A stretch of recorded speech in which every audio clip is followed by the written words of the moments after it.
वैष्णव नमः। परम पूज्य गौर विश्वनाथ गोस्वामी महाराज की। तो महाराज के विषय में तो सोचने पे थोड़ा हृदय में आनंद आता है।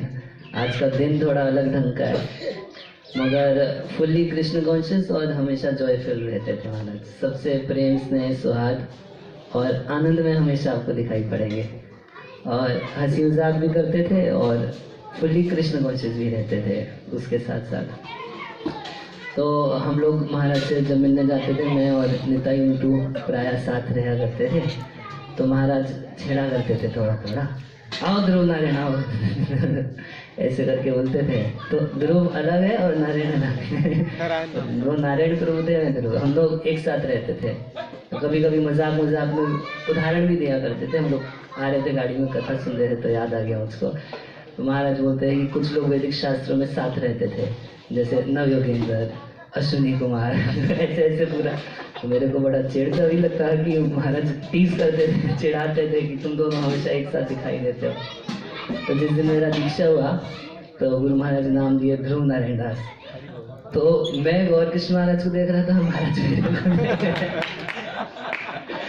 मैं सोच रहा हूँ कि नाम ना ये रखे है मेरा, और वो ये जान रहे थे कि मैं यही सोच रहा हूँ कि नाम बोल रहा है।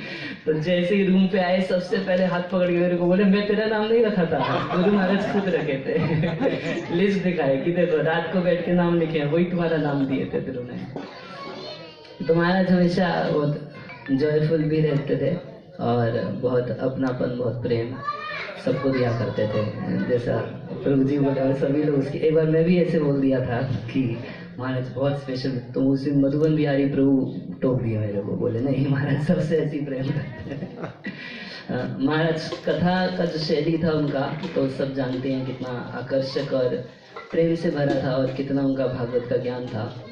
और महाराज सामने वाले का फेस देख के उसके क्वेश्चन को भी समझ जाते थे कई बार। सब भक्तों का अनुभव है।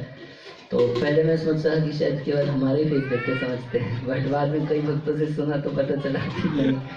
तो जैसे हम कथा में सुनते हैं कि सुखदेव गोस्वामी कभी कभी परीक्षित महाराज की कुछ मन की बात को समझ के कथा में कुछ बात प्रस्तुत करते हैं, तो महाराज के साथ रह के भी ऐसे महसूस होता है कि महाराज कभी कभी कुछ क्वेश्चन मन में आता है, कोई फेस एक्सप्रेशन कैसे वो समझते थे वो जानते हैं, मगर वो उन क्वेश्चंस को भी ले लिया करते थे अपनी कथा में।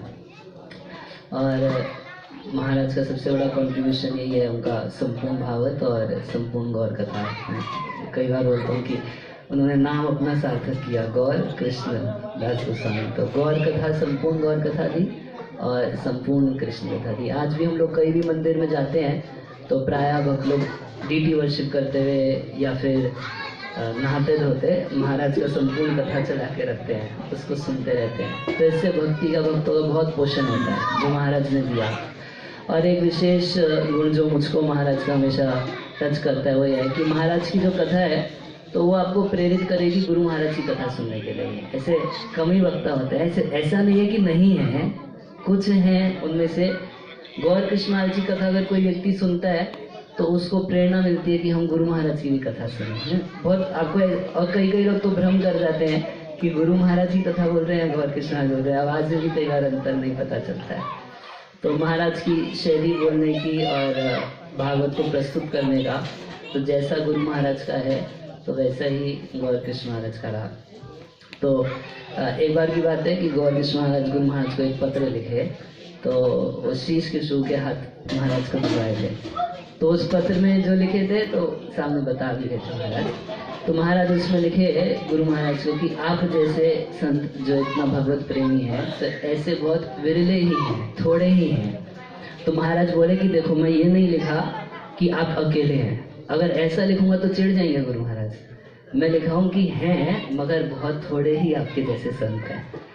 तो महाराज का बात करने का तरीका, किससे कैसे व्यवहार करना है, सब कुछ बहुत परफेक्ट और पूर्णतः कृष्ण कॉन्शियस था।